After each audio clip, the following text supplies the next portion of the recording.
Assalamualaikum warahmatullahi wabarakatuh. Waalaikumsalam warahmatullahi wabarakatuh. Alhamdulillah nahmaduhu wa nasta'inuhu wa nastaghfiruh wa na'udzu billahi min shururi anfusina wa min sayyiati a'malina. Man yahdihillahu fala mudilla lahu wa man yudlil fala hadiya lahu. Asyhadu an la ilaha illallah wahdahu la syarika lah. Wa asyhadu anna Muhammadan abduhu wa rasuluh. Qala Allah ta'ala fi kitabihil karim, ya ayyuhalladzina amanu taqullaha haqqa tuqatih wa la tamutunna illa wa antum muslimun, amma ba'd. Ya akhwah, azan ya Allah wa iyyakum, para pendengar roja yang berbahagia. Kita melanjutkan kajian kitab Halil Muslim Mulzam Bittiba'i Madhabin Mu'ayyan, di pembahasan tentang masalah madhab. Kemarin telah kita bahas bahwa bertaklid kepada salah satu madhab, yang mengharuskan orang harus mengikuti satu madhab, itu tidak wajib, tidak pula sunnah. Justru kewajiban kita, ya akhi, azani Allah wa iyyakum, adalah mengikuti Al-Quran dan sunnah. Fanatik kita hanya kepada Al-Quran dan sunnah, dia bukan kepada pendapat-pendapat manusia. Kemudian kita masuk kepada pembahasan Asasuddinil Islam innama huwal amalu bi kitabillahi wa sunnati rasulih sallallahu alaihi wasallam. Bahwa asas agama Islam ini adalah apa? Ya, beramal dengan kitabullah dan sunnah Rasul sallallahu alaihi wasallam. Hadza huwa dinul haq. Inilah agama yang benar. Agama yang benar yang dibawa oleh Rasul kita yang mulia alaihi salatu wassalam. Wa asluhu wa asasuhul kitab was sunnah, yang pokok dan pondasinya adalah Al-Quran dan sunnah Rasul sallallahu alaihi wasallam yang sahihah. Fahumal marja'u fi kulli ma tanaza'a fihi al-muslimun, di mana keduanya yaitu Al-Quran dan sunnah Rasul yang sahihah sallallahu alaihi wasallam adalah merupakan tempat kembali pada setiap yang diperselisihkan oleh kaum muslimin. Ya. Kewajiban seorang mukmin adalah mengembalikan segala macam perselisihan kepada Al-Quran dan Rasul, kepada sunnah Rasul sallallahu alaihi wasallam. Sebagaimana firman Allah, fa in tanaza'tum fi syai'in farudduhu ila Allah war Rasul. Kalau kalian berselisih pada suatu perkara, kata Allah, ya kembalikan kemana? Kepada Allah dan Rasulnya, kata Allah subhanahu wa ta'ala. Wa man radda tanazu'a ila ghairihima fahuwa ghairu mu'min. Dan orang yang mengembalikan perselisihan kepada selain Al-Quran dan Sunnah, berarti ia bukan mukmin. Ya. Bukankah Allah berfirman dalam surat An-Nisa ayat 65? Allah bersumpah, fala wa rabbik, maka tidak demi Rabbmu, kata Allah subhanahu wa ta'ala. Fala wa rabbik, tidak demi Rabbmu. La yu'minuna hatta yuhakkimuka fima syajara bainahum. Mereka tidak beriman, kata Allah, sampai kapan? Sampai mereka berhukum kepada kamu pada apa-apa yang mereka diperselisihkan di antara mereka. Thumma la yajidu fi anfusihim harajan.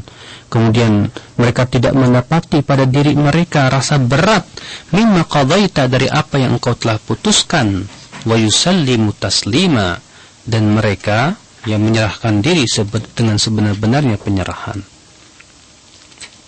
Allah di sini ya bersumpah.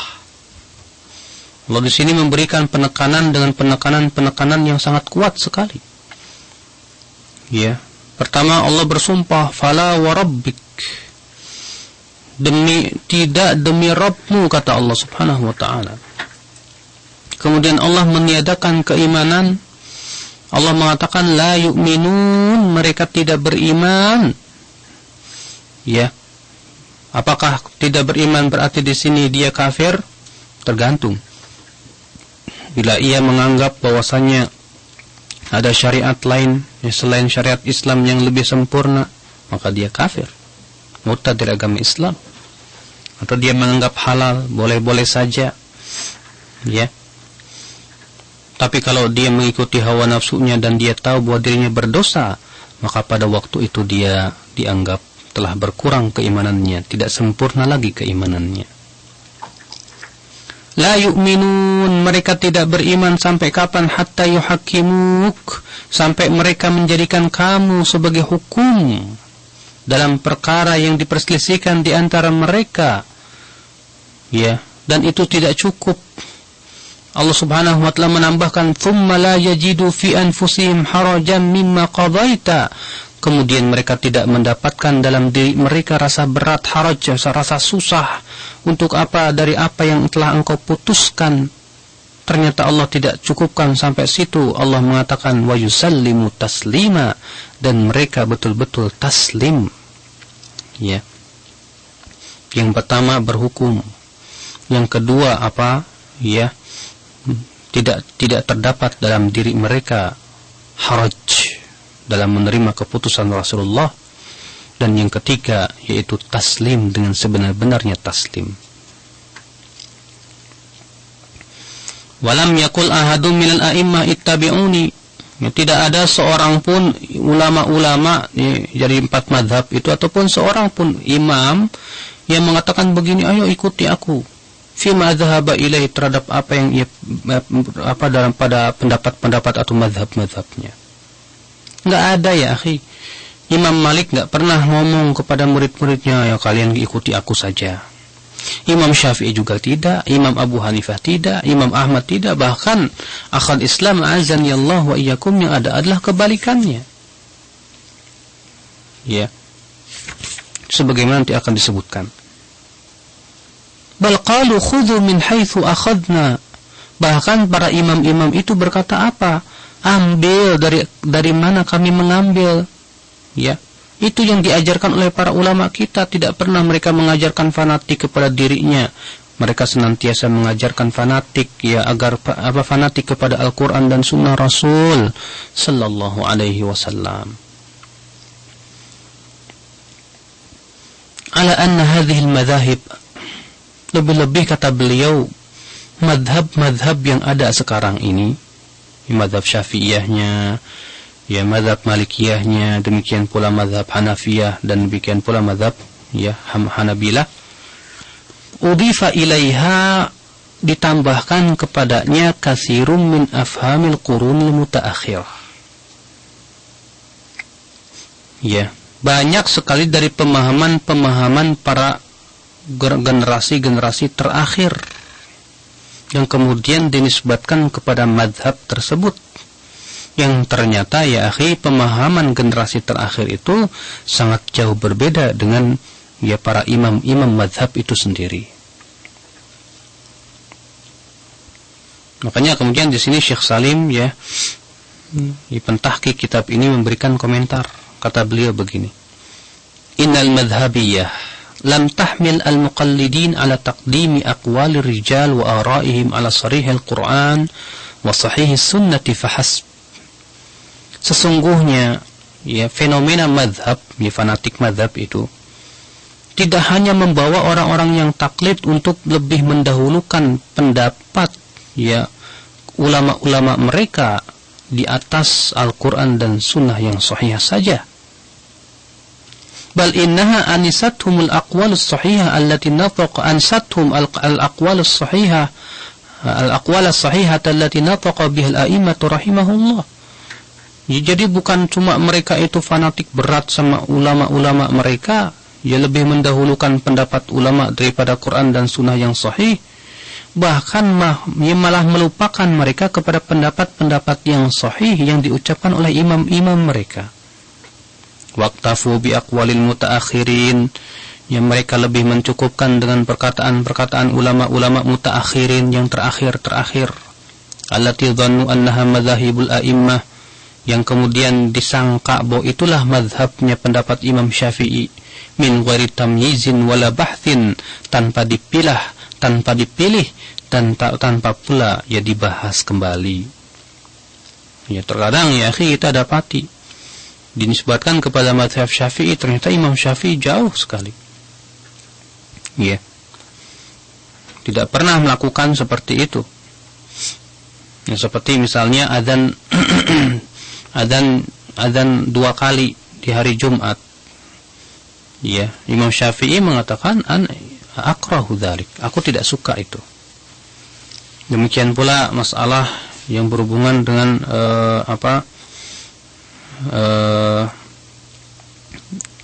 niat, ya, melafazkan niat. Padahal Imam Syafi'i mengatakan tidak boleh melafazkan niat. Banyak sekali perkara-perkara yang dinisbatkan kepada Imam Syafi'i, tapi itu ternyata ya pendapat-pendapat ulama mutaakhirin dari mazhab Syafi'iyah. Wa ma dzalika illa li syiddati ta'assubihim, kata beliau.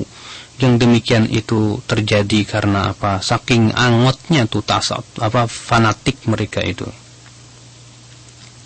Wa ma'lumun, padahal sudah maklum, sudah diketahui, annal a'immata dawwanu madzahibahum fi kutubin. Para imam-imam itu sudah menulis ya mazhab-mazhab mereka dalam kitab-kitab. Wa auda'uha ma ra'awhu sahihan bi ijtihadihim. Mereka tuliskan ya apa yang mereka pandang sahih dari ijtihad mereka. Seperti misalnya Imam Malik ya menuliskan pendapat beliau mazhabnya dalam kitab Muwatta. Imam Syafi'i ya mencantumkan mazhabnya dalam kitab Al-Um, demikian pula Ar-Risalah. Ya kalau misalnya kita ingin tahu mazhab salah satu dari keduanya, ya bagaimana sih mazhab Imam Malik? Kita harusnya rujuknya kepada apa? Ya kepada kitab asli beliau. Gimana sih pendapatnya Imam Syafi'i? Kembali kepada Al-Um coba ya, langsung.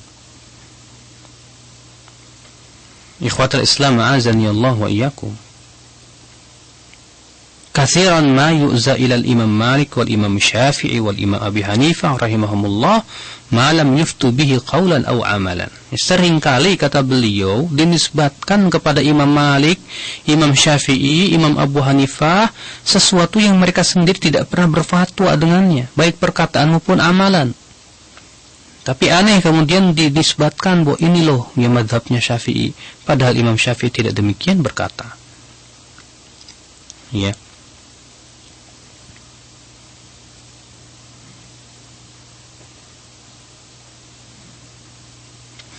Seperti contohnya misalnya fal Malikiyah, mazhab Malikiyah, yuslibun al-aidi fi shalah, mereka meluruskan tangan-tangan mereka dalam salat, tidak meletakkan tangan kanan di atas tangan kiri. Wa yaqnutuna fi salatil fajri, dan mereka pun kunut dalam salat fajar. Sementara kita dapati Imam Malik yang menyebutkan dalam kitab beliau Al-Muwatta mengenai bab wad'ul yadain ihdahuma 'alal ukhra fi shalah atharan, meletakkan kedua tangan di atas salah satunya, di atas yang lainnya dalam salat. Beliau sebutkan beberapa athar, ya, di antaranya bahwa Abdul Karim bin Abdul Mukharik Al-Basri berkata, min kalamin nubuwah idza lam tastahi faf'al ma syi'ta. Ya, di antara perkataan kenabian, kalau kamu tidak malu maka lakukanlah apa yang kamu mau. Wad'ul yadain ihdahuma al ukhra fi shalah, demikian pula meletakkan dua tangan di atas yang lainnya dalam salat. Wa ta'jilul fitr, dan mempercepat berbuka puasa, ya. Wal istina fi sahur, dan mengakhirkan waktu sahur. Wa yahtaju mutaakhir Malikiyah bi anna Malikan kana yusbilu yadayhi fi shalah. Tapi ternyata apa yang terjadi? Orang-orang kalangan mutaakhirin dari mazhab Malikiyah berhujah, katanya Imam Malik aja dulu ya waktu salatnya itu ya dilurusin, katanya begitu. Wa hada jahlun bi madhhabihim alladhi yuqallidunahu, jelas ini kebodohan terhadap mazhab yang mereka ikuti. Ya. Karena Ja'far bin Sulaiman wali Madinah telah memukul imam dengan cambuk, ya. Telah memukul imam dengan cambuk dan kemudian menarik tangannya sampai lepas, ya, tangannya Imam Malik dari pundak itu. Sehingga pada waktu itu karena beliau itu sudah lepas dan tulangnya itu sudah lepas, maka beliau tidak mampu untuk meletakkan tangan kanan di atas tangan kiri. Itu sebabnya kenapa beliau kemudian sholatnya itu lurus. Padahal Imam Malik sudah mencantumkan di dalam kitab Al-Muwatta bahwa yang sunnah itu meletakkan tangan kanan di atas tangan kiri. Demikian pula Imam Malik menyebutkan dalam kitab Al-Muwatta di jilid 1 halaman 159 tentang kunut subuh. Beliau membawakan sebuah dalil bahwa Ibnu Umar radhiyallahu anhu tidak pernah kunut pada sedikit pun dalam sholat. Dan ini merupakan mazhab Imam Malik. Tapi kemudian apa yang terjadi? Pengikut Imam Malik malah kunut di waktu subuh. Berhujah kata Imam Malik, kunut di waktu subuh. Padahal tidak pernah dinukil dari beliau tentang hal itu. Wahadal Imam Syafi'i. Ini beliau adalah sekarang adalah Imam Syafi'i. Rahimahullah. Yunsabu ilaihi jahlan anna salah 'ala an-nabi sallallahu alaihi wasallam sunnah fi hin huwa yaqulu fil bi fardiyatiha. Imam Syafi'i dinisbatkan kepada beliau dengan kebodohan bahwa salawat kepada Nabi itu katanya sunnah. Padahal di dalam kitab jilid 1 halaman 117 tegas beliau mengatakan bahwa bersalawat itu hukumnya wajib. Beliau berkata dalam kitab faradallahu azza wa jalla salata ala rasulih sallallahu alaihi wasallam.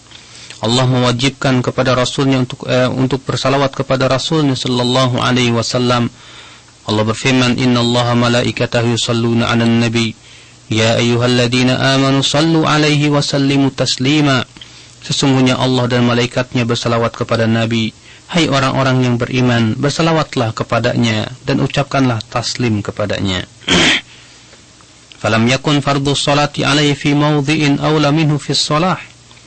Dan tidak ada kewajiban bersalawat kepadanya yang lebih berhak kecuali di dalam yang lebih berhak di dalam salat. Wa wajadna dalalah an Rasulullah sallallahu alaihi wasallam bima wasaftu min anna sholata ala Rasulullah fardun fi shalah. Dan kami mendapati dalil dari Rasulullah sallallahu alaihi wasallam dengan apa yang aku telah sifatkan bahwasanya bersalawat kepada Rasulullah itu wajib di dalam salat. Wallahu taala a'lam. Beliau mengatakan bahwa bersalawat, mengucapkan salawat dalam salat itu hukumnya fardu. Tapi kemudian anehnya dinisbatkan kepada beliau bahwa hukumnya sunnah. Wa hadhihi kutub mutaakhir al-Hanafiyah. Di antara keanehan juga misalnya yang terjadi pada mazhab Abu Hanifah, Hanafiyah, di mana dalam kitab-kitab ulama terakhir Hanafiyah seperti dalam kitab Khulasatul Kidani menyebutkan bahwa di antara perkara yang diharamkan dalam salat adalah berisyarat dengan jari telunjuk. Jadi tidak boleh berisyarat dengan jari telunjuk, seperti yang dilakukan oleh ahli hadis katanya. Sementara dalam kitab Salat Al-Mas'udi bahwasanya isyarat dengan jari telunjuk itu hukumnya sunnah menurut ulama-ulama Hanafiyah yang terdahulu.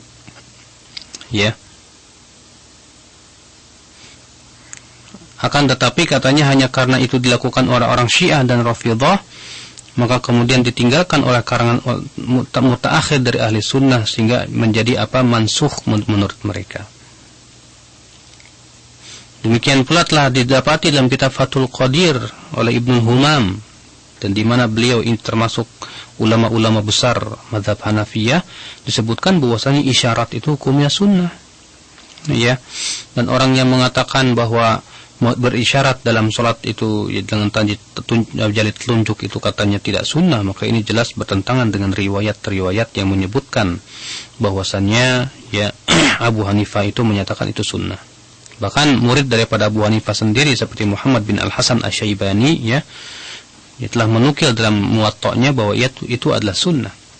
Ini merupakan contoh-contoh perkara-perkara yang dinisbatkan kepada imam-imam daripada mazhab itu ternyata setelah dicek dan diperiksa para imam-imamnya sendiri menyelisih daripada pendapat mereka.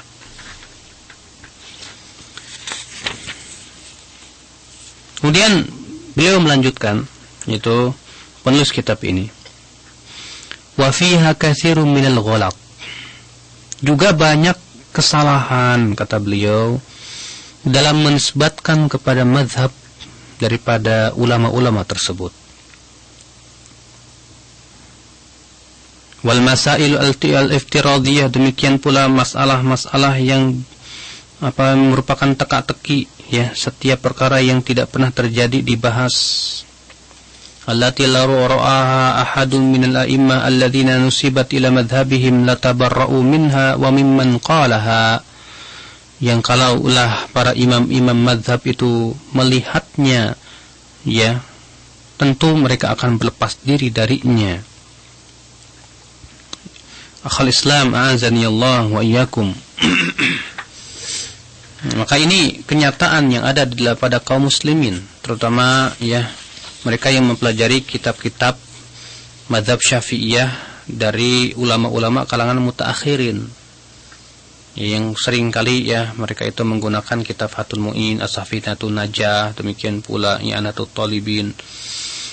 Ini ikhwatul Islam yang kemudian dianggap bahwa kitab-kitab ini merupakan rujukan dan ini adalah mazhab Syafi'iyah.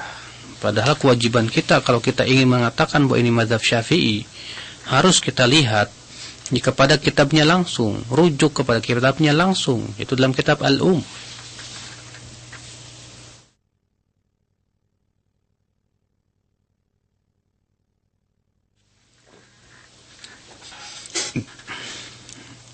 Kemudian beliau berkata, wa kullu wahidin mimman yuhfadhu anhu al-ilmu wad-din min a'immatis salaf, di mana setiap orang yang dihafal darinya ilmu dan diambil darinya ilmu dan agama dari para ulama-ulama salaf terdahulu, qad tamassaka bi dhahiril kitabi was sunnah, mereka telah berpegang kepada zahir Al-Quran dan sunnah. Waraghaban nasa fit tamassuk wal amal bihima, mereka pun menganjurkan manusia untuk berpegang dan beramal dengan Al-Quran dan sunnah.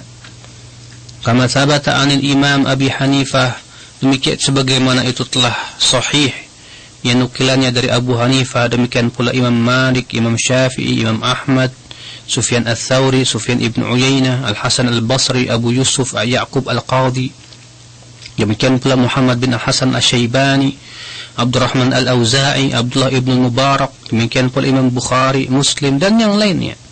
Semua yang mewajibkan manusia untuk kembali kepada Al-Quran dan Sunnah. Wa kullu wahidin minhum yuhadziru minal bid'ah fid din. Mereka pun, ya, setiap dari ulama-ulama itu mewaspadai umat ini dari yang namanya bid'ah. Jangan sampai berbuat bid'ah dalam agama ini. Wa minat taqlid li ghairil ma'sum, dan tidak boleh membeo kepada manusia yang tidak maksum. Wal maksum innama huwa Rasulullah sallallahu alaihi wasallam, karena kata beliau, ya, yang maksum, yang terpelihara dari kesalahan itu hanyalah Rasulullah sallallahu alaihi wasallam. Awa amma ghairuhu, adapun selain Rasulullah, fa ayyan kan, siapa saja dia, fa ghairu maksum, maka ia tidak maksum, tidak suci dari kesalahan. Fayuqbal min qalihi ma wafaqal kitab was sunnah. Ya, selain Rasulullah itu boleh diterima pendapatnya kapan? Kalau memang sesuai dengan Al-Quran dan Sunnah. Wa yumbad ma khalafahuma ayyan kana, dan kita buang yang menyelesaikan Al-Quran dan Sunnah siapapun dia. Bukan berarti kita tidak hormat ulama, la ya akhi. Kita wajib hormat pada ulama, ya. Bahkan menghormati ulama itu adalah agama yang harus kita peluk. Bahkan Rasulullah SAW bersabda, "Alaysa minna man lam yarham saghirana wa yuwaqqir kabirana wa ya'rif al-alimina haqqa." Ya, bukan dari golongan kami, kata Rasulullah, orang yang tidak tahu, orang yang tidak menyayangi yang lebih muda, yang tidak menghormati yang lebih tua, dan tidak mengetahui haknya para ulama. Akan tetapi menghormati ulama itu bukan berarti mensucikan mereka dari kesalahan.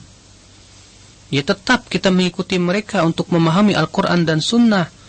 Akan tetapi apabila pendapat mereka, ya, bertentangan dengan Al-Quran dan Sunnah, maka pada waktu itu, ya, kita tidak memegangnya tanpa mengurangi rasa hormat kita kepada mereka.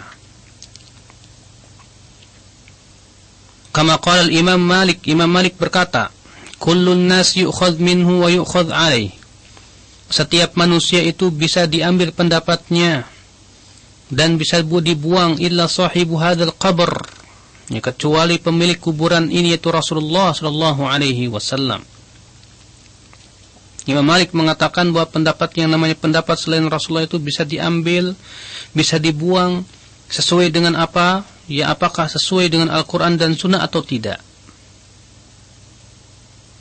Wa ala hadha salakan muhaqqiqun min al-a'immatil arba'ah wa ghairihim. Di atas jalan inilah, ya, berjalan para imam-imam yang 4 yang lainnya. Wa kullu wahidin minhum yuhadzir min at-taqlidil jamid. Setiap dari mereka mewaspadai umat ini, yang memperingatkan umat ini dari yang namanya membeo, ya, taklid yang beku. Lianna Allah Ta'ala qad dhamma fi ghairi mawdhi'in min kitabihi al-muqallidin al-jamidin. Karena sesungguhnya Allah Subhanahu wa Ta'ala ya telah mengecam, telah mencela, ya, dalam Al-Quran di tempat-tempat yang banyak, ya, orang-orang yang cuma sebatas ngebeo aja, ya. Seperti firman Allah apa? Wa idza qila lahum ittabi'u ma anzalallah qalu bal nattabi'u ma alfayna alaihi aba'ana. Apabila dikatakan kepada mereka ikuti apa yang Allah turunkan, apa jawab mereka? Mereka berkata kami lebih mengikuti apa yang kami temukan dari nenek moyang kami. Allah mengatakan apabila dikatakan kepada orang-orang musyrikin itu, ikuti apa yang Allah turunkan, ternyata jawabannya apa? Kami lebih mengikuti apa yang kami temukan dari nenek-nenek moyang kami, dari bapak-bapak kami terdahulu. Persis di zaman sekarang, ya, ketika kita katakan, ya akhi, ini adalah, ya, perkara yang sunnah, ini yang tidak sunnah, apa jawabnya? Tapi kan, ya, tradisi kita tidak begitu. Sampai di antara mereka mengatakan pokoknya kita wajib membela tradisi. Ya, Quran Sunnah nanti dulu. Yang penting tradisi dulu. Masya Allah. Allahul musta'an. Makanya Allah berfirman, awalau kana aba'ahum wa idza qila lahum ittabi'u ma anzalallah qalu bal nattabi'u ma alfayna alaihi aba'ana. Awalau kana aba'uhum la ya'qiluna syai'an wa la yahtadun. Apakah walaupun bapak-bapak mereka itu tidak berakal dan tidak mendapatkan hidayah, tetap mereka ikuti juga?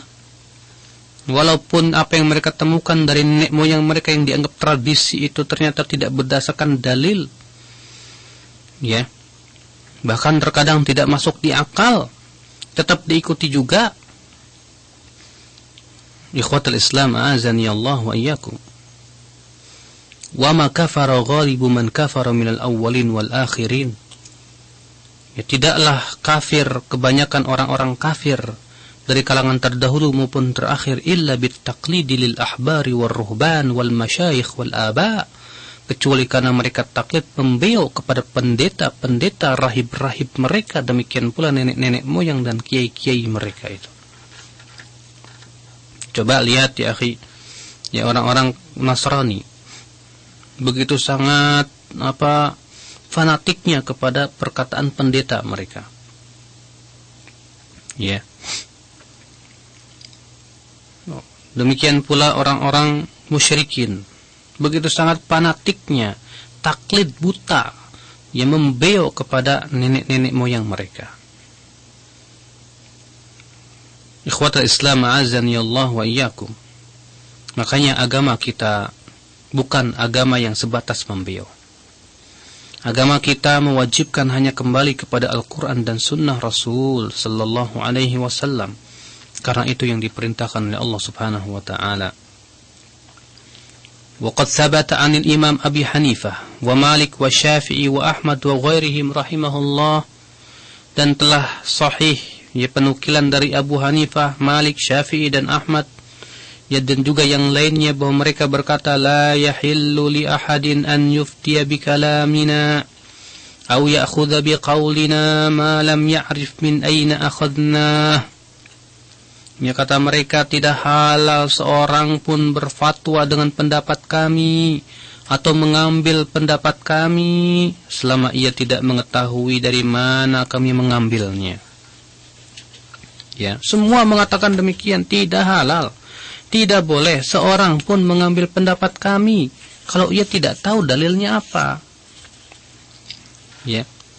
Di sini mereka melarang kita untuk taklid membeok secara membabi buta, tidak. Kewajiban kita ngikutin pendapat orang itu dengan dalil. Berusaha kita tahu dalilnya apa. Wa sarraha kullu wahidin minhum, semua imam-imam itu ya berkata apa? Idza sahhal haditsu fa huwa madhhabi. Apabila telah sahih hadis itu, maka itulah madhabku. Nah, ini masyhur sekali ya, yang dikatakan oleh Abu Hanifah dan Imam Syafi'i rahimahumullah. Imam Syafi'i tegas berkata begitu. Kalau hadis sudah sahih, itulah madhabku, kata Imam Syafi'i. Jadi madhabnya Imam Syafi'i itu apa? Hadis yang sahih. Ya.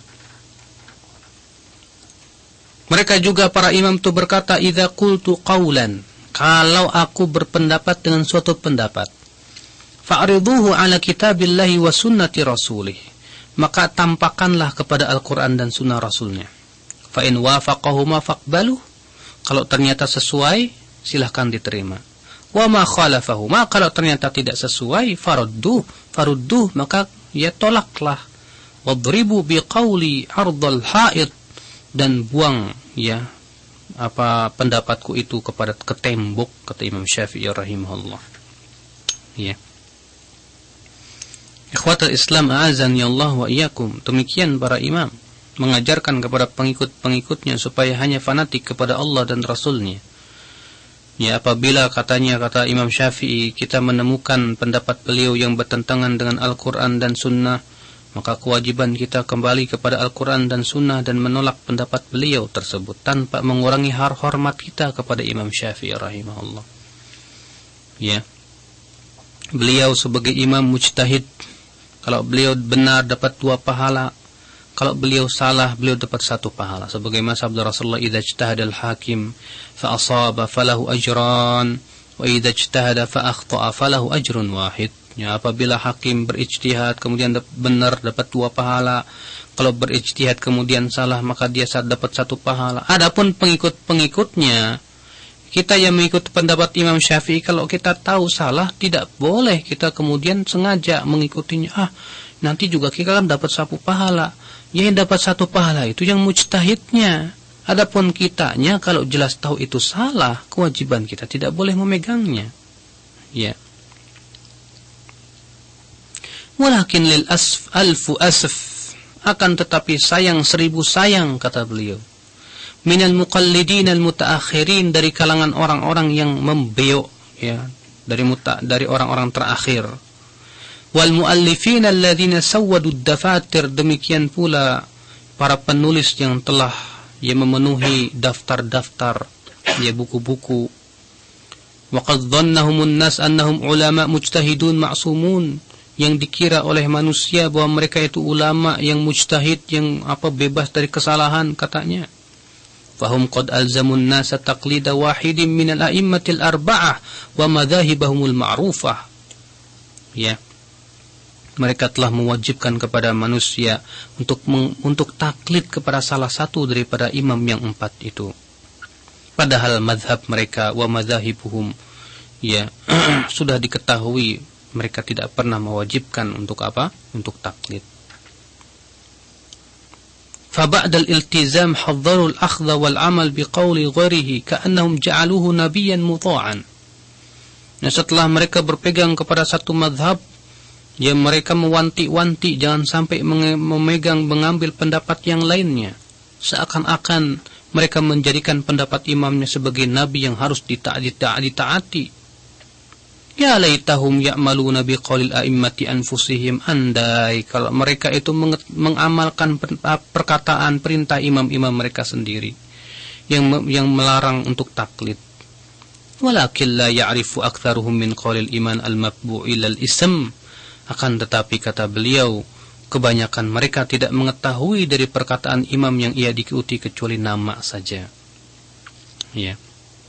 Bahkan sebagian orang-orang mutaakhirin dari mereka telah membuat masalah-masalah dan membuat ya madhab-madhab, ya, kemudian pendapat-pendapat yang dinisbatkan kepada imam mereka, sehingga akhirnya orang-orang setelahnya menyangka bahwa itu adalah pendapat Imam Syafi'i, ya, walhal annahu mukhalifun lima qalahu al-imam wa qarrarahu, ya, ternyata kenyataannya malah berseberangan dengan apa yang diucapkan oleh imam itu sendiri. Wa huwa bari'un mimma nusiba ilaih, beliau sendiri berlepas diri dari apa yang dinisbatkan kepada beliau. Ya. Ya, seperti kata beliau, kebanyakan mutaakhirin Hanafiyah mengharamkan isyarat dengan telunjuk dalam tasyahud dalam sholat. Padahal Abu Hanifah tegas mengatakan itu sunnah. Ya. Aneh sekali. Akhul iman, a'azani Allah wa iyyakum. Jadi inilah kenyataan yang ada,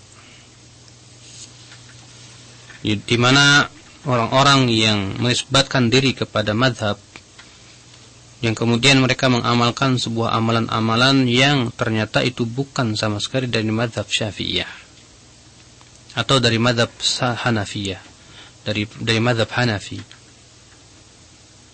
Wa bihadza wa amthalihi qad inshaqqat 'asal muslimin. Ya, dengan gara-gara ini semuanya akhirnya berpecah belah ya kaum muslimin. Wa tafarraqat jama'atuhum wa jum'iyatuhum, dan bercerai-berai pula jamaah kaum muslimin. Fattasal kharqu 'ala ar-raqi' wa imtala'atil afaq bin nifaq wasyiqaq. Ya, kemudian perpecahan itu semakin melebar sehingga bumi ini, ya, ufuk timur dan ufuk barat dipenuhi dengan perpecahan, perselisihan, kemunafikan. Fabadda'a ba'dhum ba'dha. Akibatnya apa? Sebagian mereka menganggap bid'ah sebagian yang lain. Wa dhallalat kullu jama'atin man yukhalifuha fi adna syai'. Bahkan setiap jamaah, ya akhi, menganggap sesat orang yang menyelisihinya dalam perkara yang paling ringan sekalipun juga. Wa hatta kafara ba'dhum ba'dha, sampai-sampai sebagian mereka mengkafirkan yang lainnya. Wa daraba ba'dhum riqaba ba'din, bahkan saling membunuh. Wa saru mathalan lima akhbara bihi Rasul sallallahu alaihi wasallam, sehingga akhirnya, ya, terjadi benar apa yang dikabarkan oleh Rasulullah sallallahu alaihi wasallam, bahwa umatku ini akan berpecah belah menjadi 73 golongan, semuanya dalam api neraka kecuali satu. Siapa mereka yang satu itu, wahai Rasulullah? Kata Rasulullah, aku, ya, yaitu orang-orang yang berada di atas jalanku dan jalan para sahabatku. Ya, iya, betul. Coba antum lihat, ya, di Indonesia ini misalnya, masalah-masalah yang sifatnya itu adalah hukum atau masalah fikih, itu dianggap itu sebagai sebuah perkara yang menjadikan orang yang menyelisihinya bukan ahlu sunnah. Ya. Kalau antum misalnya baca bismillah di tengah-tengah mereka dalam sholat, ya, bismillahirrahmanirrahimnya disirkan. Sementara kebiasaan di situ kan di masyarakat Indonesia kebanyakan tuh bismillahirrahmanirrahim itu dikeraskan. Kalau kita sirkan, di antara mereka ada yang mengulangi sholatnya dan mengatakan apa ini ajaran Wahabi katanya. Ini ajaran, akhirnya menuduh apa? Wah, ini bukan ahlus sunnah dan yang lainnya, subhanallah. Padahal masalah mensirkan atau menjaharkan bismillahirrahmanirrahim itu perkara yang sudah ma'ruf khilaf di antara para ulama. Ya. Di antara mereka ketika melihat ada orang yang menggerak-gerakkan jarinya ketika tahiyat, dianggap apa ajaran apa lagi ini? Ini ajaran sesat. Mudah untuk mengatakan itu sesat. Ya. Di antara mereka, ya subhanallah, pokoknya kalau dia tidak sesuai dengan tradisi yang ada dianggapnya sesat. Ya, untuk dikatakan sesat itu mudah buat mereka. Tapi mereka sendiri tidak mau disebut sesat. Itulah memang manusia. Dan kita tidak boleh, ya akhi, untuk menganggap sesat orang lain kecuali dengan bukti yang kuat dan dalil yang ilmiah. Ya, adapun sebatas itu tidak sesuai dengan apa yang ada di masyarakat kemudian dianggap sesat, Allahul musta'an. Maka ini semua ini adalah perkara yang berat, ya. Sebab ya orang kalau menganggap orang lain sesat, ternyata yang dituduhnya itu enggak sesat, itu bakalan balik lagi itu kepada yang ngomongnya. Ya. Rasulullah SAW sabda apa? Man qala li akhihi ya kafir faqad ba'a biha ahaduhuma. Barang siapa yang mengatakan kepada saudaranya hai kafir, maka akan kembali kepada salah satunya. Kalau benar akan masuk, kalau tidak maka akan kembali kepada yang mengucapkannya. Bahkan dalam riwayat Abu Daud, barang siapa yang menuduh saudaranya dengan sesuatu yang tidak ada padanya, maka dia akan dipersiapkan tempatnya nanti pada hari kiamat dari nanah-nanah dan darahnya penduduk api neraka. Na'udzubillah. Ya. Ikhwatal iman, a'azzani Allah wa iyyakum. Maka kewajiban kita dalam menuntut ilmu agama ini, yang pertama harus fanatik kita hanya kepada Al-Quran dan Sunnah. Yang kedua, kita berusaha memahami Al-Quran dan Sunnah melalui pemahaman-pemahaman para ulamaul Islam dari kalangan sahabat, tabi'in, tabi'ut tabi'in, dan imam-imam setelahnya. Yang ketiga, ya apabila terjadi perselisihan di kalangan para ulama, kewajiban kita menilai mana pendapat yang sesuai dengan Al-Quran dan Sunnah, mana yang tidak sesuai dengan pendapat Al-Quran dan Sunnah. Ya. Bagi mereka yang mempunyai kekuatan ilmu untuk mentarjih, tarjihlah. Dan bagi mereka yang awam tidak bisa untuk mentarjih, silahkan ia ikuti pendapat ulama yang ia anggap thiqah, percayai tanpa fanatik. Di mana apabila ternyata suatu ketika jelas kepada dia bahwa pendapat tersebut jelas-jelas bertentangan dengan Al-Quran dan Sunnah, wajib dia kembali kepada Al-Quran dan Sunnah. Makanya ya akhi, orang awam tuh boleh saja taklid, boleh. Allah berfirman, fas'alu ahla dzikri in kuntum la ta'lamun. Tanyalah ya ahlu dzikr kalau kamu tidak tahu. Namun ya kalau kita sudah mengikuti suatu pendapat ulama, jangan kita taklid, jangan kita fanatik dan taklid buta. Kita berusaha tahu dalilnya.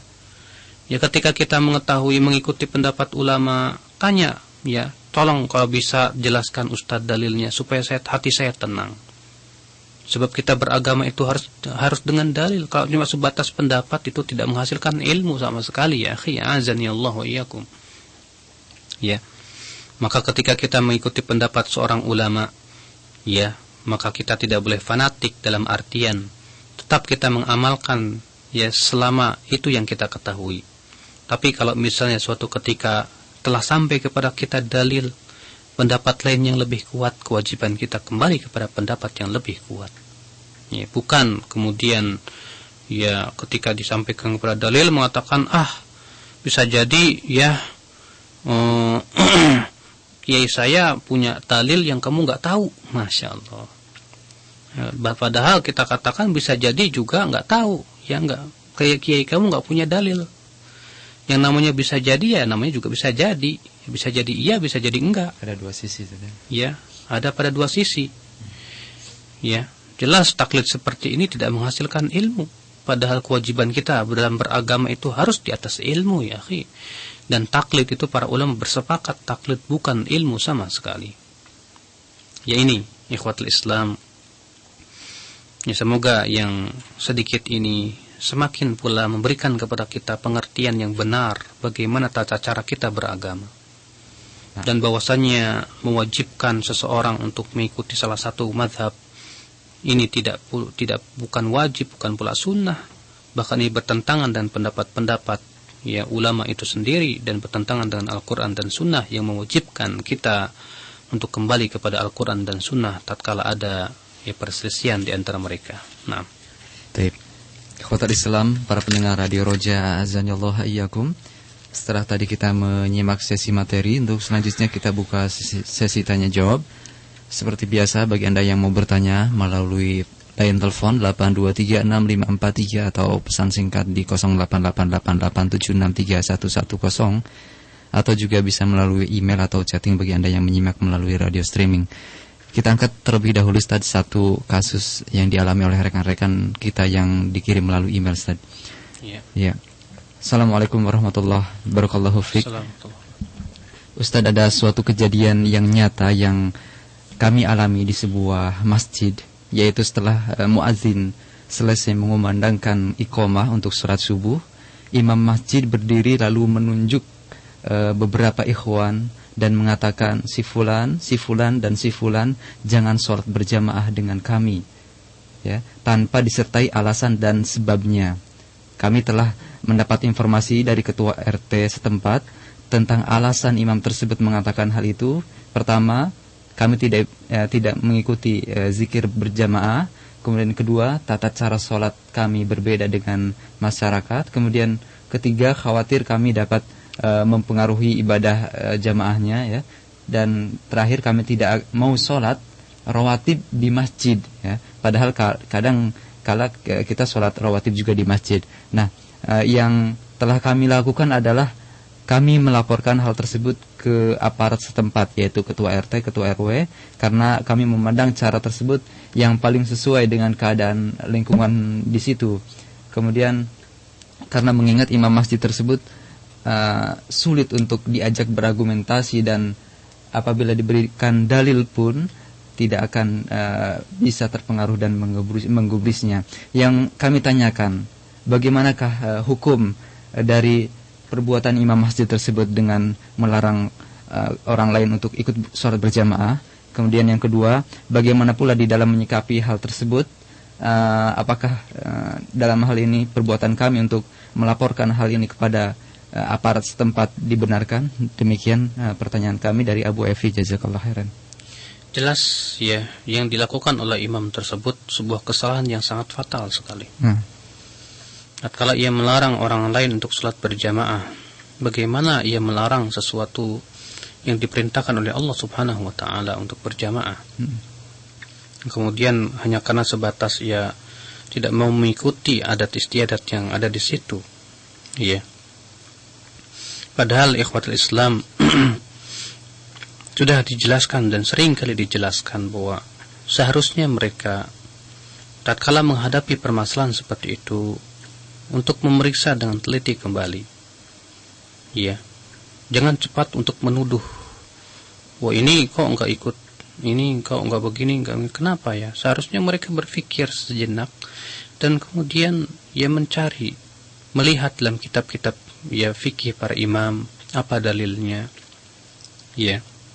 Adapun kemudian langsung menuduh bahwa ini sesat, langsung mengatakan bahwa ini seperti itu, jelas ini adalah merupakan tipu daya muslihat syaitan untuk memecah belah kaum muslimin.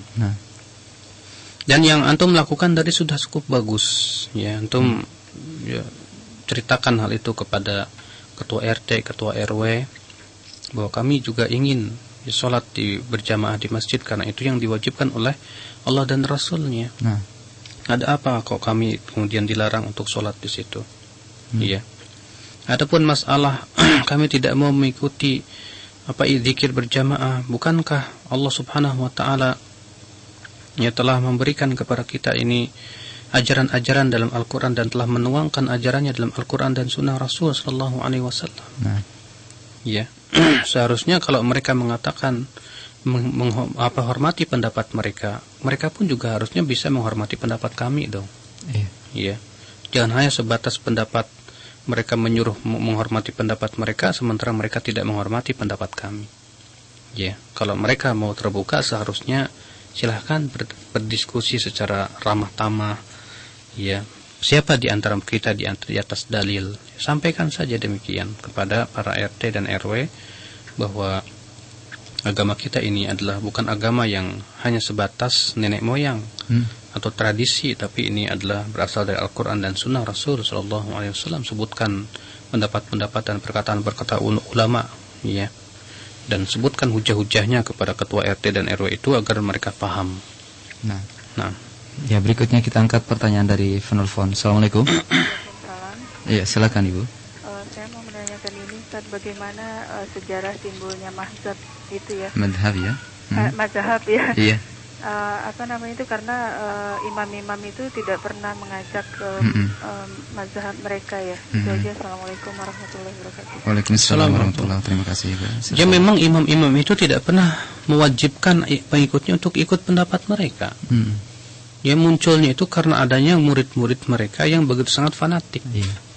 ya mewajibkan harus di atas satu mazhab, membuat buku-buku yang dinisbatkan kepada mazhab, yang kemudian di situ menyatakan wajib mengikuti satu mazhab. Akhirnya timbullah mazhab-mazhab seperti itu, di mana setiap pengikutnya itu begitu sangat membela pendapat daripada imam-imamnya itu.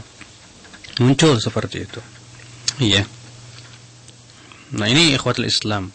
Adapun para imam-imam yang mujtahidun dari kalangan ulama-ulama yang mengikuti mazhab-mazhab mereka. Nah, ya, memang ada penisbatan seperti Imam Ibnu Hajar al-Syafi'i, Ibnu Katsir asy-Syafi'i. Yeah. Maksudnya apa itu? Dijelaskan oleh Ibnu Qayyim dalam I'lamul Muwaqqi'in bahwa ya penisbatan itu karena ulama tersebut lebih banyak condong dalam masalah usul, dalam usul pokok-pokok mereka dalam fikih itu lebih condong kepada salah satu daripada mazhab yang empat. Seperti mana Ibnu Katsir lebih banyak condong kepada usul pokok daripada mazhab Syafi'iyah. Apa Imam Syafi'i maksudnya. Tapi ya, Ibnu Katsir bukan orang yang taklid jamid jumud. Ya. Beliau seorang mujtahid. Beliau memperbandingkan daripada mazhab-mazhab yang empat tersebut, kemudian beliau merajihkan yang beliau pandang rajih tanpa melihat apakah itu mazhab Syafi'i atau Hanafi atau Maliki. Akan tetapi dinisbatkan oleh para ulama Asy-Syafi'i karena ya pokok-pokok fikih beliau itu lebih banyak condong kepada tata cara ya pokok-pokok fikihnya Imam Syafi'i. Ya, Abu Ja'far At-Tahawi. Kenapa disebutkan At-Tahawi Al-Hanafi? Karena memang pokok-pokok fikih beliau itu lebih banyak condong kepada pendapat ya pokok-pokok usul-usul daripada mazhab Abu Hanifah. Bukan berarti tidak menunjukkan bahwa mereka itu mewajibkan harus satu di atas satu mazhab. Kalau antum baca ya kitabnya Imam Abu Ja'far At-Tahawi, banyak terkadang beliau menentang pendapat Abu Hanifah yang beliau ya pandang itu tidak sesuai dengan Al-Quran dan Sunnah. Ini ikhwatul Islam azani Allah wa iyyakum. Nah. Baik, untuk berikutnya kembali kita akan angkat telepon di 8236543. Assalamualaikum. Waalaikumsalam. Silakan Ibu. Pak Ustaz, kemarin tetangga saya bertamu ke rumah bertanya tentang manhaj salaf. Iya. Dia berkata banyak tentang omongan tetangga lain yang mengatakan bahwa manhaj salaf tidak cocok di zaman sekarang karena zamannya sudah beda katanya. Dan kata-kata lain seperti manhaj salaf merasa benar sendiri itu katanya. Juga banyak benar yang menjelek-jelekan tentang manhaj salaf. Pertanyaan saya, bagaimana saya menjelaskan kepada tetangga saya ini yang mulai ingin belajar manhaj salaf menanggapi kata-kata tetangga yang tidak benar tersebut. Syukran. Assalamualaikum. Waalaikumsalam warahmatullahi wabarakatuh. Ya, kita berusaha untuk menjelaskan tentang hakikat salaf itu apa. Salaf itu adalah ya nisbat merupakan ajaran yang diajarkan oleh para sahabat, para tabi'in dan tabi'ut tabi'in. Salaf itu dikatakan salaf itu maksudnya adalah para sahabat, para tabi'in dan para tabi'ut tabi'in. Ya, dan kata-kata salaf itu sudah muncul dari zaman yang sangat lama sekali. Ya, dari zaman dahulu, bahkan di zaman tabi'ut tabi'in sudah muncul istilah kata salaf itu. Ya. Nah, kita fahamkan dulu kepada mereka tentang apa itu hakikat salaf. Ya. Yang kedua, kalau dikatakan bahwasanya salaf tidak sesuai dengan zaman ini, ya. Kita tanya dulu, yang tidak sesuai itu yang bagaimana? Ya, apakah kemudian karena semakin berubah zaman, kemudian kita wajib mengikuti zaman, ataukah kita wajib mengikuti pendapat pemahaman para ulama terdahulu dari kalangan sahabat, tabi'in dan tabi'ut tabi'in? Kalau masalah-masalah yang sifatnya kontemporer, masalah-masalah duniawiyah, betul, ya, kewajiban kita ya sesuai kita lihat keadaan daripada zaman sekarang, bagaimana hukumnya mobil dan yang lain. Mungkin kalau masalah mobil tidak ada di zaman Rasulullah, tidak ada di zaman sahabat, tabi'in dan tabi'ut tabi'in yang sifatnya duniawiyah itu. Tapi masalah pokok-pokok agama, keyakinan, akidah, ibadah, tidak boleh kita menyimpang daripada pemahaman para sahabat radhiyallahu anhum ajma'in. Jangan sampai kemudian karena sekarang zamannya sudah modern, ya, maka warisan laki-laki dan wanita disamakan aja. Masya Allah. Jelas ini merupakan ya penentangan yang tegas terhadap Allah dan Rasulnya. Ya. Atau ya karena sekarang zamannya modern, ya itulah salat subuh 4 rakaat aja lah. Ya salat zuhur jadi 2 rakaat, Masya Allah. Ya. Maka kita tanya kepada mereka, Anda mengatakan bahwa salat tidak cocok dengan zaman sekarang. Dari sisi apanya dulu? Dari sisi apanya? Tolong sebutkan. Saya yakin orang yang ngomongnya seperti itu juga ya tidak akan bisa menyebutkan. Hanya sebatas ya alasan-alasan saja untuk menolak kebenaran. Ya Allah musta'an wal istiqlan. Nah, jadi ya kewajiban kita ajarkan aja dulu ya tentang apa manhaj yang hak ini, ya. Kemudian kalau mereka sudah paham, ya, maka mereka akan insyaallah akan tahu mana yang hak dan mana yang batil. Kewajiban kita ya sabar ajarkan kepada dia ya agar sabar, dan juga kita berusaha untuk meminta buktinya dari sisi mana ya bahwasanya ajaran kita ini adalah ajaran salaf, ini adalah ajaran yang tidak benar, gitu kan, ajaran yang sesat. Mana buktinya, mana contohnya, mana ininya, ya. Kalau dikatakan orang salaf itu merasa benar sendiri, saya yakin semua orang pasti merasa benar, karena yang namanya merasa benar itu fitrah manusia. Coba orang N11 merasa benar nggak dengan keyakinannya, iya kan? Demikian pula orang-orang masyarakat tradisional yang mereka sekarang ini berpendapat juga merasa benar dengan pendapat masing-masing. Itu menunjukkan bahwa merasa benar itu adalah fitrah. Yang salah adalah merasa benar tapi nggak ada dalilnya gitu loh. Ya kamu merasa benar, oh ya saya merasa benar, dalilnya mana? Nggak tahu. Ini tradisi kami gitu kan. Nah ini yang salah. Kalau kita merasa benar jelas dalilnya, itu jelas diperintahkan oleh Allah Subhanahu Wa Taala. Ya. Makanya tidak perlu kita gubris perkataan-perkataan seperti ini. Nah, Taib, untuk berikutnya kita angkat pertanyaan kembali dari penelpon bagi Anda yang mau bertanya di 8236543. Assalamualaikum. Waalaikumsalam warahmatullahi. Silakan, dari mana Bapak? Pak Eko ya. Silakan Pak Eko. Gini Ustaz, itu kalau tidak salah kan dari mazhabnya Imam Syafi'i itu kan ada istilah qaul qadim sama qaul jadid. Betul. Itu apa maksudnya? Itu revisi beliau yang disahkan dengan kitab Al-Um dengan Arisalahnya, atau bagaimana, dan bagaimana sikap kita terhadap pernyataan beliau kalau memang itu sebuah revisi dari qaul jadidnya itu bagaimana Ustaz? Ya. Jazakallahu khairan. Assalamualaikum. Assalamualaikum. Terima kasih Pak. Ikhwatal Islam azani Allah wa iyyakum. Itu menunjukkan bahwa ilmu mereka selalu berkembang dan bertambah. Tidak jumud saja. Tidak jumud hanya satu di atas satu pendapat. Bahkan hampir setiap imam banyak diriwayatkan padanya terkadang 3 pendapat, 2 pendapat, bahkan sampai 4 pendapat dari satu imam. Terkadang pendapatnya begini, apakah berarti mereka pelin-pelan? Tidak sama sekali. Itu justru menunjukkan bahwa ilmu mereka semakin bertambah. Ya, di belakangan hari mereka kemudian menemukan dalil yang bertentangan dengan pendapat mereka, hanya mereka rujuk. Itu menunjukkan bahwa mereka itu Masya Allah orang yang senantiasa mencari kebenaran. Ya, tidak malu untuk rujuk dari pendapat mereka yang dahulu mereka pandang salah, kemudian kembali kepada pendapat ya apa pendapat yang mereka pandang itu adalah benar. Ya. Memang ada Imam Syafi'i ada qaulun qadim, ya, qaul yang terdahulu, dan qaul jadid, ya. Di mana itu merupakan revisi daripada Imam Syafi'i rahimahullah. Yang ini menunjukkan bahwasannya ya yang namanya manusia itu tidak ada yang maksum. Kewajiban kita adalah mengikuti Al-Qur'an dan sunnah Rasul sallallahu alaihi wasallam. Coba kalau antum baca ya dalam kitab-kitab perbandingan mazhab seperti misalnya Al-Bidayah wa Nihayah. Sering kali dikatakan begitu, fadhhaba Syafi'i ya fil masyhuri anhu wa Ahmad fi riwayah, terkadang begitu. Ya. Imam Syafi'i berpendapat dalam riwayat yang masyhur dari beliau. Demikian pula imam dalam sebuah riwayat. Berarti ada riwayat yang lain Imam Ahmad tidak berpendapat demikian. Dari satu imam saja terkadang ada 2 pendapat. Kok bisa begitu ya? Ya itulah manusia, semakin bertambah ilmu semakin terkadang dia paham Ya, mana yang hak, mana yang batil, dia pun semakin tahu.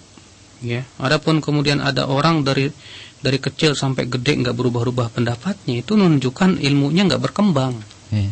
Ya, kewajiban dia terus menuntut ilmu. Ya, kalau misalnya terjadi ada qaul qadim dan qaul jadid, kewajiban kita lihat lagi. Ya, dari pendapat Imam Syafi'i itu, qaul qadim dan qaul jadid, mana yang lebih rajih? Lihat dalil-dalilnya, alasan-alasannya. Kalau kita memang mampu untuk mentarjih, Masya Allah.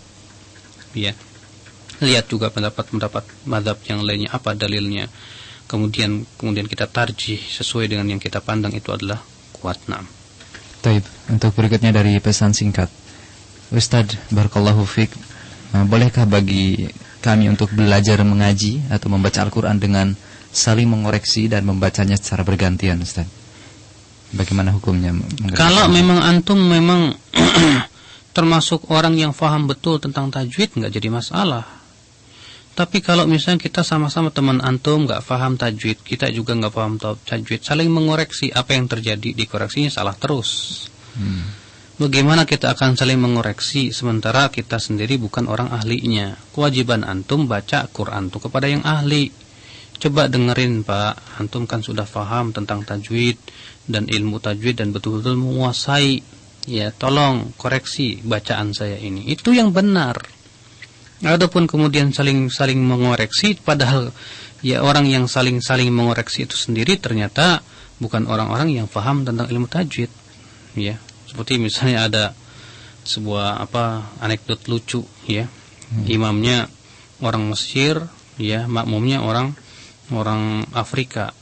Kalau orang Mesir mengucapkan jim itu ga. Kalau Afrika, ya, mengucapkan jim itu ca.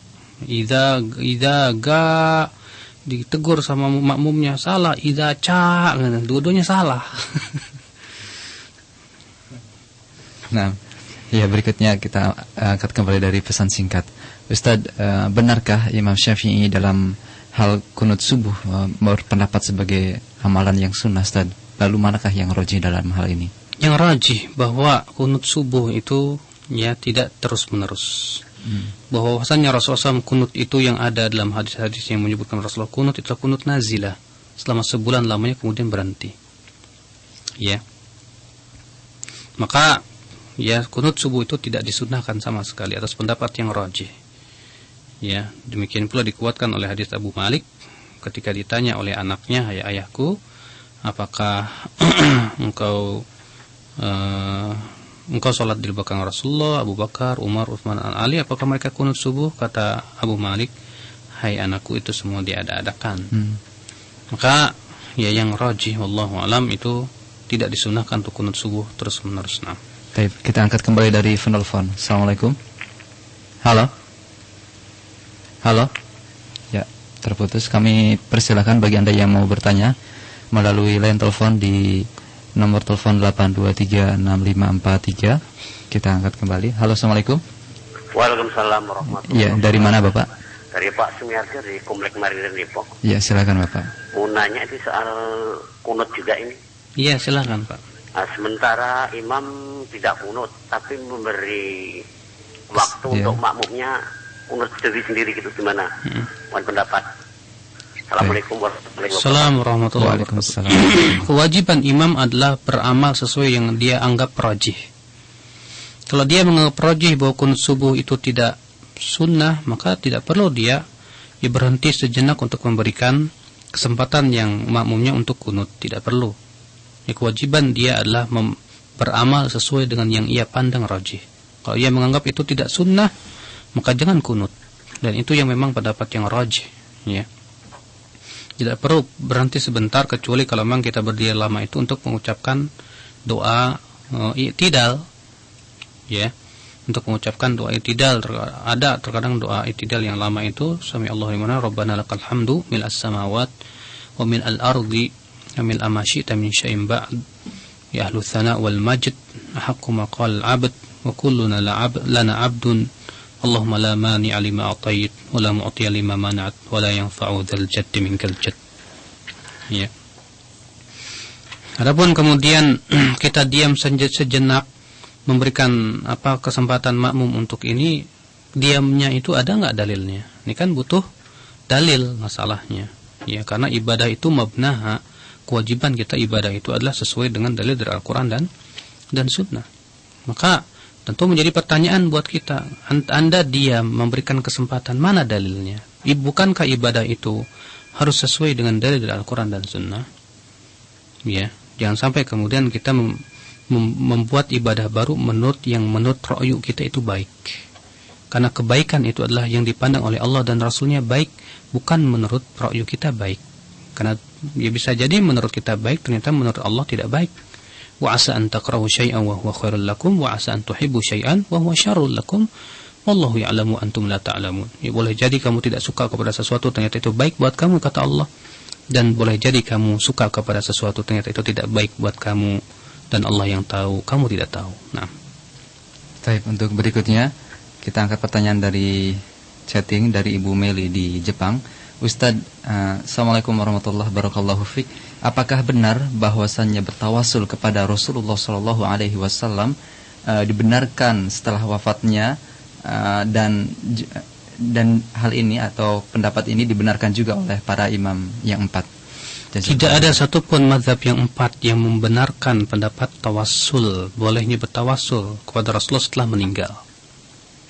Ya, makanya Imam As-Suyuti Asy-Syafi'i menulis buku khusus tentang haramnya ya tawassul kepada Rasulullah sallallahu alaihi wasallam. Imam Asy-Syaukani ya menulis khusus masalah tawassul ini. Ya, tidak ada satupun para ulama 4 yang membolehkannya. Ya, kalaupun ada yang mengatakan bahwa ada imam Ahmad, itu adalah merupakan kedustaan atas mereka. Ya, tidak pernah dinukil dengan sanad-sanad yang sahih kepada mereka bahwa mereka mengatakan boleh. Itu baru muncul dari kalangan mutaakhirin, terutama dari orang-orang sufiyah. Ya, wa illa tidak ada seorang pun sahabat yang datang ke kuburan Rasulullah tawassul dengan Rasulullah. Yang ada adalah Umar bin Khattab datang kepada Abbas yang masih hidup dan berkata, "Hai Abbas, dahulu ketika Rasulullah hidup, ya kami minta kepada Rasulullah supaya beliau berdoa diturunkan hujan. Sekarang Rasulullah sudah mati," kata Umar. "Maka berdoalah engkau agar Allah turunkan hujan." Tidak mereka datang ke kuburan Rasulullah dan tawassul. Tidak pula para tabi'in datang ke kuburan Abu Bakar kepada Rasulullah, Abu Bakar dan Umar. Tidak. Tidak pula para tabi'in, tidak pula imam yang 4. Itu baru muncul itu di kalangan mutaakhirin, terutama dari kalangan sufiyah. Ya. Yang kemudian mereka memperbolehkan bertawasul kepada Rasulullah SAW sudah meninggal dengan hujah-hujah yang sangat wahiyah, sangat lemah sekali. Ya. Ini ikhwatul Islam azani Allah wa iyyakum. Silakan antum baca kitab Tawassul wal Wasilah yang ditulis oleh Syekhul Islam Taimiyah rahimahullah. Itu sangat bagus sekali buku itu. Ya, beliau membahas tawassul begitu sangat terperinci sekali. Demikian pula kitab-kitab yang lainnya yang berhubungan tawassul, di antaranya juga kitabnya Imam Syaukani dalam hal ini. Yeah. Di mana beliau membantah pendapat-pendapat yang mengatakan bolehnya bertawassul kepada orang yang telah mati. Nah. Berikutnya kita angkat pertanyaan dari penelpon kembali. Assalamualaikum. Halo, assalamualaikum. Waalaikumsalam. Dari mana Bapak? Anak Ustaz lagi di jalan nih. Jalan Ustaz saya. Iya. Gini Ustaz, saya pernah membaca dalam suatu surat Al-Baqarah Ustaz ya. Yang artinya begini kira-kira, apabila katakanlah ya, apabila ada yang bertanya tentangku, jawablah aku ini dekat. Iya. Itu anak ingin tanya Ustaz, dekat itu artinya apa ya Ustaz ya? Bukankah Allah mengatakan bahwa Allah itu ada di arsy ya Ustaz ya? Tolong Pak, itu ayatnya coba Bapak teruskan setelah fa ini qarib, sesungguhnya aku dekat. Setelahnya apa Pak? Ada penjelasan dari ayat-ayat itu. Ujibu ya. Ujibu da'watad Nah, nanti dijelaskan sendiri. Dijelaskan Pak ya. Iya. Syukran Ustaz, terima kasih. Assalamualaikum. Waalaikumsalam warahmatullahi wabarakatuh. Allah berfirman, "Wa idza sa'alaka 'ibadi anni fa inni qarib ujibu da'watad da'i idza da'ani falyastajibu li wal yu'minu bi la'allahum yarshudun." Jadi dibacakan ayat secara lengkap, jangan setengah-setengah. Sebab kalau setengah-setengah akan menjadi liur, ya pusing kita ini. Ya, apabila hambaku bertanya tentang aku, katakan aku dekat. Uji budak watadai, aku mengijabah doanya orang yang berdoa kepadaku. Ini merupakan kalimat yang menjelaskan makna dekat. Bahwa dekatnya Allah adalah dengan ijabahnya, bukan secara zat. Ya, Allah zatnya di atas aras bersemayam. Allah dekat dengan ijabah ya doa hamba-hambanya, di mana hambanya yang senantiasa beriman kepada Allah, ya, dan mengikuti perintah dan larangan, menjauhi larangan Allah, itu dekat ijabahnya kepada mereka. Nah, Taib. Untuk berikutnya kami persilakan di 8236543. Bagi Anda yang mau bertanya melalui telepon, kami beri kesempatan. Nah, kita angkat pertanyaan dari pesan singkat, Ustaz. Dari satu pertanyaan terakhir dari Al-Akh Syafi'i di Ciputat. Syafi'i ya di Ciputat mau bertanya, Ustaz, apakah menambah-nambah nama di depan Nabi Muhammad SAW dengan Sayyidina di dalam sholat termasuk bid'ah? Dan bagaimana pula, ada pertanyaan yang hampir bersama atau yang hampir sama, dan bagaimana pula pendapat dari Imam Syafi'i terhadap pelafalan Sayyidina sebelum penyebutan Nabi Muhammad SAW di dalam sholat? Ahlu hadis, ya, semua bersepakat kalau kita belajar pelajaran hadis, tidak boleh kita menambah-nambah lafaz hadis. Ya, tidak boleh kita menambah-nambah lafaz hadis dari diri kita sendiri, wa illa kita termasuk orang yang berdusta atas nama Rasulullah SAW. Ya, maka bacaan-bacaan salawat dalam sholat harus sesuai dengan apa yang diajarkan Rasulullah. Jangan ditambah-tambah. Allahumma salli ala Muhammad wa ala ali Muhammad kama sallaita ala Ibrahim wa ala ali Ibrahim innaka Hamidum Majid. Itu yang diajarkan Rasul kita yang mulia, yang kemudian dinukil oleh para sahabat, tabi'in, tabi'ut tabi'in, dan para ahli hadis tanpa mereka tambahi sedikit pun juga. Ya.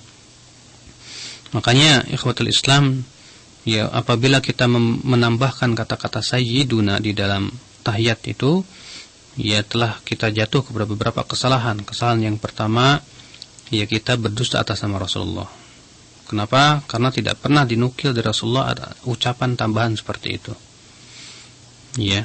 Yang kedua, ia telah menyalahi apa yang telah dinukil oleh para ahli hadis, ya, dalam kitab-kitab hadis mereka.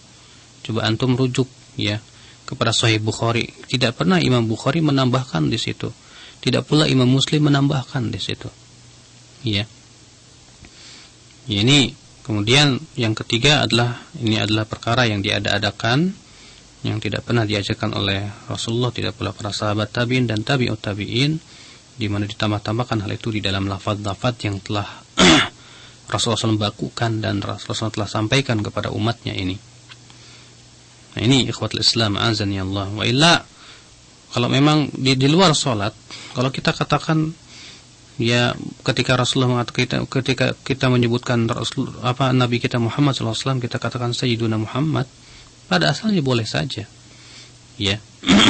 Walaupun yang lebih bagusnya kita tinggalkan, karena itu bukan kebiasaan dari para sahabat, tidak pula para tabi'in dan tidak pula para tabi'ut tabi'in. Ya, sekira cukup ini saja yang bisa sampaikan pada pagi hari ini. Subhanakallahumma bihamdik asyhadu alla ilaha illa anta astaghfiruka wa atubu ilaik. Wassalamualaikum warahmatullahi wabarakatuh.